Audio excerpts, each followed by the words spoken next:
Indiana Jones é considerado o personagem mais icônico da história do cinema na maioria das listas. E a primeira cena, quando a gente conhece o personagem, é uma aula de storytelling e segue uma regra de escrita muito interessante. Antes que venha alguém dizer, Jurandir, não existem regras de escrita, elas existem sim.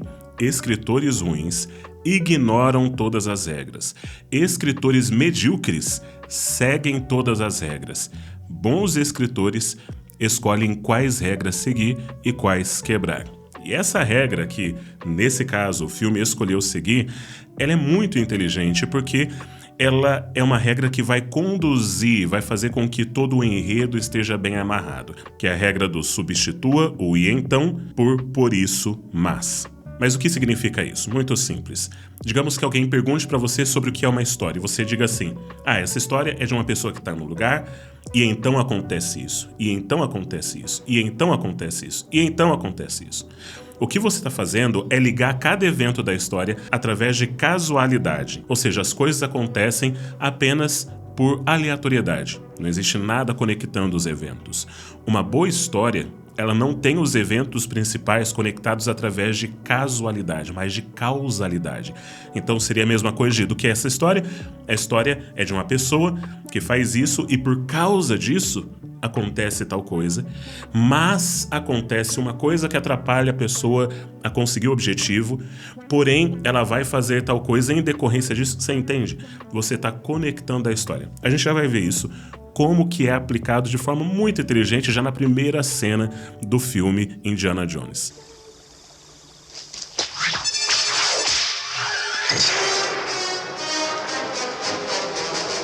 E é por isso que essa primeira cena é a melhor cena de aventura de todos os tempos. Mesmo estando completamente desconectada do resto do filme, a gente já vai entender por quê. O filme já começa num clima tenso. Eles claramente estão entrando num lugar não apenas desconhecido, mas também proibido. Senhor, ninguém sai vivo daí. Por favor. A gente fica apreensivo com o que vai acontecer em seguida. Indiana Jones está atrás de um ídolo de ouro, mas apesar de parecer que isso é importante, na verdade não é. Isso é um MacGuffin. É um recurso narrativo que agora que você vai entender o que é, você vai ver em tudo quanto é lugar nos filmes. É um objeto, pode ser um objeto, uma pessoa, um lugar, qualquer coisa numa história que pode ou não ser importante em si mesma, não é esse o caso. A questão é que ela vai conduzir a história. A história só existe, só acontece por conta deste objeto, desta pessoa ou dessa coisa. Por exemplo, no caso de O Senhor dos Anéis, o anel é um MacGuffin. Ele é importantíssimo para a trilogia e é ele que faz com que toda a história avance. Tudo acontece porque existe o anel e tudo gira em torno dele. Mas nem sempre o MacGuffin é importante na história. Por exemplo, a maleta misteriosa que o Vincent Vega e o Jules ficam tentando recuperar em Pulp Fiction é importante para o enredo, mas ela em si não importa, tanto é que a gente nem sabe qual que é o conteúdo dela. Em Star Wars, episódio 4, os planos roubados da Estrela da Morte são um MacGuffin que motiva a história e as ações dos personagens. Já em Casablanca, são as cartas de trânsito, os documentos que garantem a passagem segura para fora de Casablanca, que são o MacGuffin que impulsionam a trama do filme. E todos os filmes do Indiana Jones são construídos ao redor de MacGuffins. Em Os Caçadores da Arca Perdida é a Arca da Aliança, que segundo o Antigo Testamento contém os 10 mandamentos e que Indy e seus inimigos estão atrás. No Templo da Perdição são as Pedras de Sankara, que tem grande significado religioso e poderes místicos para a aldeia indígena que ele tenta ajudar. Em Indiana Jones e a Última Cruzada é o Santo Graal. A aventura toda gira em torno da busca de Indy para encontrar o Santo Graal e resgatar o seu pai, que também está à procura do artefato. E na Caveira de Cristal...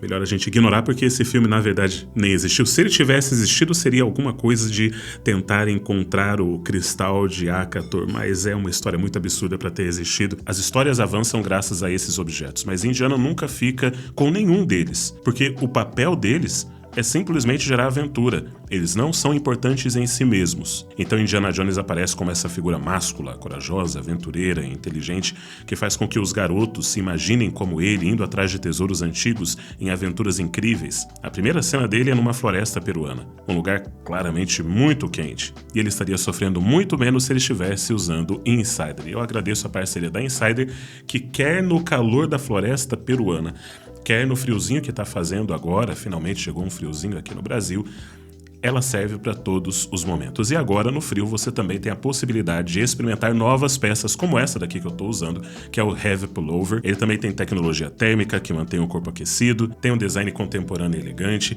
permite que você use menos peças graças ao conforto térmico que traz e dura muito mais tempo. E para provar que o material da Insider, que as camisetas e todo o material da Insider dura muito mais, foi feito um teste no Instituto de Pesquisas Tecnológicas. Lavaram 50 vezes uma camiseta preta da Insider e uma camiseta preta 100% algodão, e esse foi o resultado. A Insider mantém a cor sendo muito superior às camisetas de algodão. E para melhorar ainda mais, a Insider ainda tá com aquele cupom especial. Cara, aproveita esse cupom, que é o cupom Jurandir.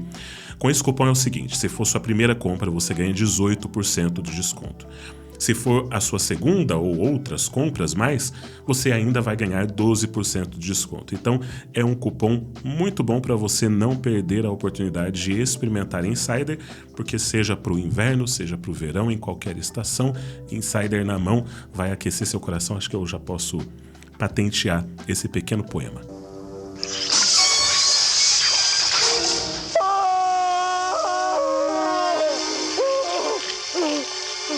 Todos os eventos dessa primeira cena se conectam através de causalidade e contratempos, ou seja, tudo nessa primeira cena você vai ver cada um dos detalhes. Acontece ou por causalidade, ou seja, B só acontece porque A aconteceu, C só acontece porque B aconteceu, é uma coisa conectando a outra, ou por contratempo.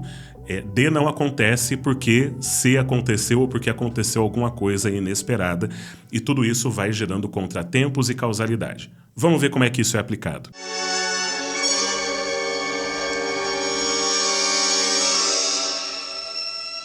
Indy pega o ídolo, mas, surpreendentemente, o templo começa a desmoronar.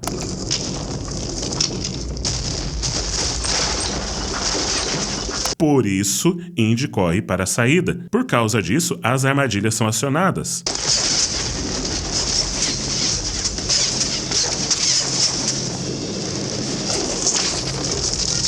Mas, surpreendentemente, Sátipo está do outro lado do abismo à sua frente. Me dê o chicote. Joga o ídolo. Por causa disso, Indy joga o ídolo para Sátipo. Não há tempo para discussão. Joga o ídolo que eu jogo o chicote. Mas, surpreendentemente, Sátipo o abandona, deixando Indy preso. Adeus. Por causa disso, Indy tenta pular o abismo. Mas não consegue e fica pendurado na borda. Por causa disso, ele agarra uma raiz de uma árvore.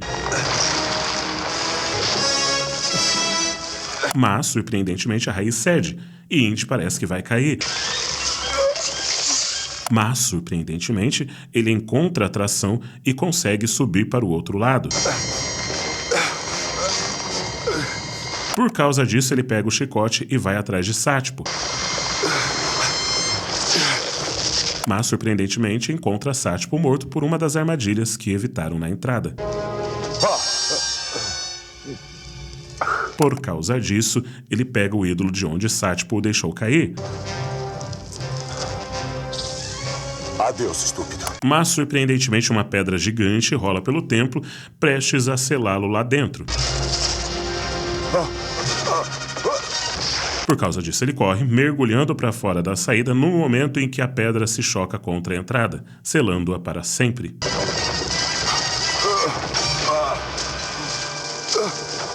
Indy se levanta com o ídolo, mas surpreendentemente se vê diante de toda a tribo Ovitos com suas armas apontadas. E, surpreendentemente, Barranca, seu guia traiçoeiro, está com os Ovitos. Mas ele cai morto, cheio de dardos venenosos. Belloc aparece e exige a arma de Indy, por causa disso Indy alcança seu revólver, por causa disso os Ovitos apertam seus arcos, por causa disso Indy cuidadosamente entrega seu revólver e depois o ídolo. É uma pena que os Ovitos não o conheçam como eu conheço, Belloc. A tribo começa a adorar o ídolo, o que dá a Indy a oportunidade de fugir. Por isso, os Ovitos vão atrás de Indy e tentam matá-lo. E por causa disso, o Indy corre até o avião, mas surpreendentemente Jock, o piloto, está pescando e não está pronto para partir. Jock, liga os motores! Anda logo! Os motores, Jock! Jock se apressa para ligar os motores, Indy se balança em uma trepadeira para entrar na água à frente dos ovitos. Por causa disso, os ovitos atiram flechas e dardos de zarabatana no avião. E por causa disso, Jock decola antes que Indy esteja completamente dentro do avião. Quando Indy entra, há uma grande cobra no seu assento. Tem uma cobra enorme aqui dentro do avião, Jock! É então que a gente descobre que Indy tem pavor de cobras. É minha cobra de estimação, Red. Eu odeio cobras, Jock! Eu odeio cobras! Olha, não seja tão frouxo, que isso? O que é irônico porque o que Indy tá mostrando o tempo todo é coragem, mas ele não pode ser um personagem perfeito, ele tem que ter algum defeito, ele tem que ter algum ponto fraco. E o ponto fraco de Indy são as cobras.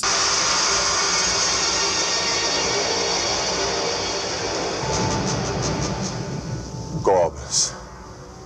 Por que tinha que ser cobras? E isso cria uma lógica interna que, por mais absurda que essa história seja, mais improvável que ela seja, como existe lógica interna, como as coisas acontecem em decorrência, como consequência de coisas anteriores, existem contratempos e a pessoa tenta avançar, mas ela é impedida de avançar completamente.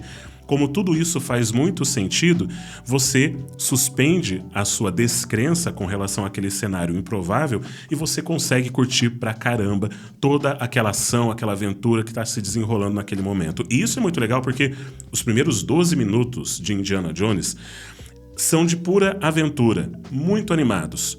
Só que daí você corta para uma cena extremamente calma na universidade. Neo, que significa novo. Elítico, que... Elite... Certo. Que significa pedra. E você vai descobrir que aqueles primeiros 12 minutos não tinham absolutamente nada a ver com o restante da história. Eram apenas um prólogo para introduzir o protagonista e nos garantir: esse é um filme de aventura e dos bons. Aguenta os momentos de calmaria, porque eu prometo que vai ter mais aventura na frente. E o sucesso de Indiana Jones se deve a muitos fatores, mas eu quero destacar 3 deles: cenário, protagonista e enredo. King Kong, por exemplo, mostrava uma história num ambiente exótico, bem diferente dos Estados Unidos. E por que isso é importante? Até o final da década de 80, menos de 3% dos americanos tinham passaporte. Pouquíssimos realmente conheciam qualquer lugar fora dos Estados Unidos. E filmes que mostravam lugares que os americanos consideravam exóticos, como as florestas da América do Sul, os lugares misteriosos da Índia ou a África, costumavam chamar bastante atenção. Mas King Kong não tem um herói.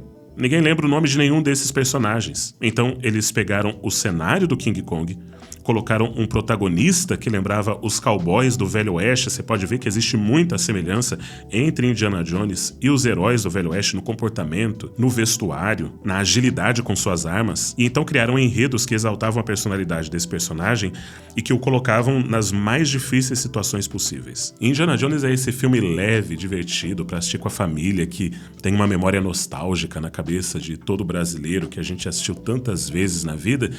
Infelizmente, hoje a gente não vê tantos filmes com essa capacidade, mas ainda assim existem filmes muito bons que estão explorando, inclusive, essa questão das mitologias antigas, só que de uma maneira muito mais sutil, como por exemplo no filme Nós, onde eu analisei de forma bem interessante como que as mitologias dos povos nativos americanos influenciaram grandemente na história desse filme e como que a gente perdeu muitos elementos quando a gente assistiu, mas agora você pode descobrir cada um deles através desse vídeo. Um forte abraço e arrivederci.